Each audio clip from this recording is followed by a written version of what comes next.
Yesterday, we asked the president about this, along with many other issues. Tonight, we're running fewer commercials and airing our extended interview with the president. Here's part one of that conversation. Mr. President, thanks for doing this. Thank you. The reaction to your press conference in Washington was swift and intense. Former CIA Director John Brennan described it as treasonous and a potentially impeachable offense. Why the push toward conflict with Russia in Washington on both sides? Well, I think Brennan's a very bad guy, and if you look at it, a lot of things happened under his watch. I think he's a very bad person. I also think that when you watch Peter Strzok and Lisa Page, when you watch all of the things that have happened, Comey, you take a look at that, and McCabe, who's got some pretty big problems, I assume. You look at the deception, the lies, what's gone on in the last fairly long period of time before I won. I mean, long before I won, during the campaign, I guess probably during the Republican, when I was fighting against 17 other Republicans. So this has been going on for a long time, but these are people that, in my opinion, are truly, they're bad people. And they're being exposed for what they are. And it's a shame that it has to happen, but it's really hurt our country. Their view is that the United States is forever in conflict with Russia, which is our chief global adversary, and anyone who doesn't believe that is betraying the United States. Without taking up whether that's true or not, why do you think there is this bipartisan consensus on that in Washington? Well, it's sort of incredible because you look at World War I and World War II, that was Germany, and in World War II, Russia lost 50 million people and helped us win the war.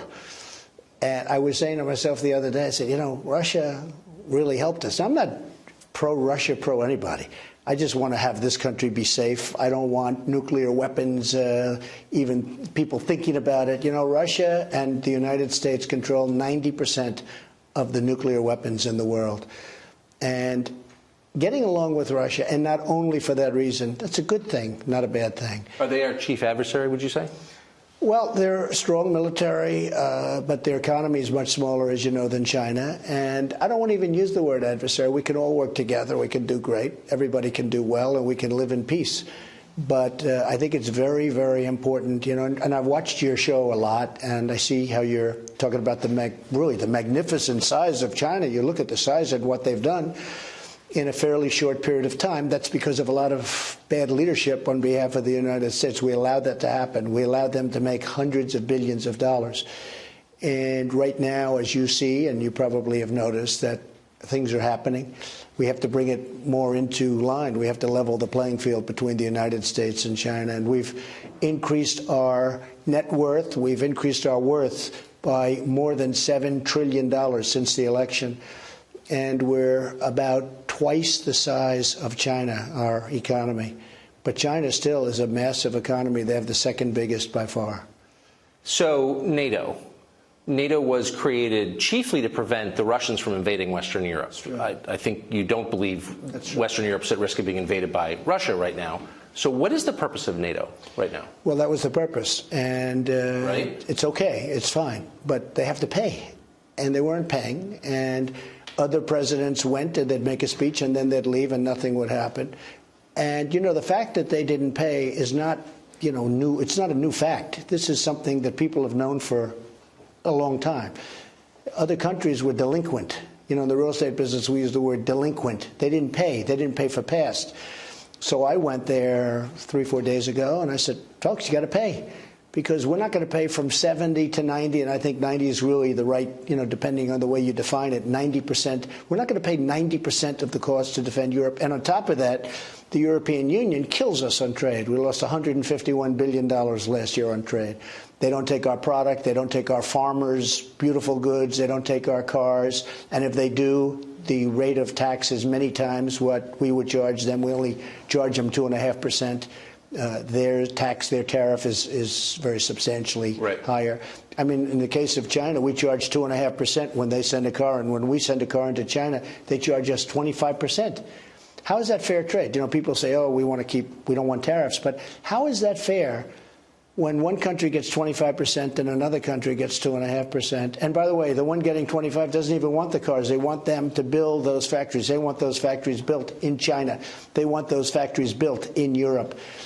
So now we're doing things that have never been done before in this country, and you see what's going on. It's been very pleasant to watch. Membership in NATO obligates the members to defend any other member that's attacked. So let's say Montenegro, which joined last year, is attacked. Right. Why should my son go to Montenegro to defend it from attack? Why is that? I understand what you're saying. I've asked the same question. You know, Montenegro is a tiny country with very strong people. Yeah, I'm not against Montenegro or Albania. No, by the way, they're very strong people.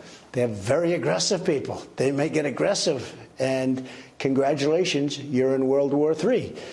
Now, I understand that, but that's the way it was set up. Don't forget, I just got here a little more than a year and a half ago. Right. But I took over the conversation 3 or 4 days ago, and I said, you have to pay. You have to pay. And the Secretary General said that because of President Trump, last year we had an additional $44 billion, with a B, billion dollars raised for NATO.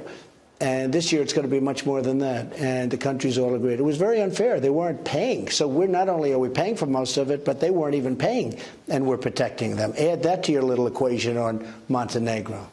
As you traveled around Europe and looked at Europe over the years, can you think of a place that has been improved by mass immigration or the movements of large numbers of refugees? Not one. Not one. And in fact, one of my big things, and some people were insulted. I'll tell you, a year ago they would have been totally insulted. Now maybe there could have been a couple out of all of those countries.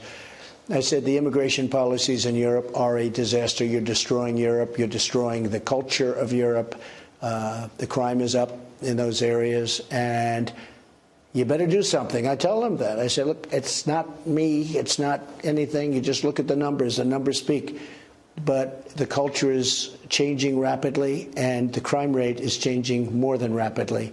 You better do something. I told them that.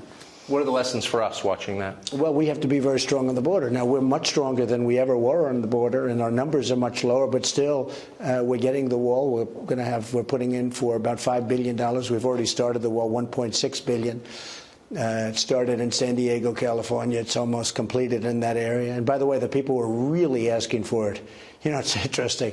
They probably go down as, oh, we don't want the wall. But when it came to their backyard, they wanted that wall, and they wanted it up fast. But we've started the wall. We are going to continue with the wall. It's so necessary. But we have to have strong immigration policies. Our laws are so bad, Tucker. Somebody comes in, and they step on our land, and now we end up with a court case that takes 7 years, but the people never show up to court. It's so bad, and we have to do something about it. Like, if they come into our land, we have to say, I'm sorry, you have to leave. Not, I'm sorry, please come to court. We're going to put you in court. You'll come back in 3 years for your trial, and then they never show up. That's what's happening now. It's crazy. Why do you think so many political and cultural leaders in the United States disagree with you and are making the case that borders are themselves immoral? It's incredible. I mean, the Democrats are for open borders, which means crime. It's not a question of, like, you know, what do you think it means? Open borders means crime. And you look at MS-13 is pouring in, and we stop them better than anybody else could. But when they get through, and then we send ICE, because ICE is tougher than they are. And now I understand there's a big move to try and get rid of ICE. But MS-13, these are tough, vicious people. They don't like guns. They like using knives better because it's more painful. These are vicious people, and you know the story. You cover it plenty.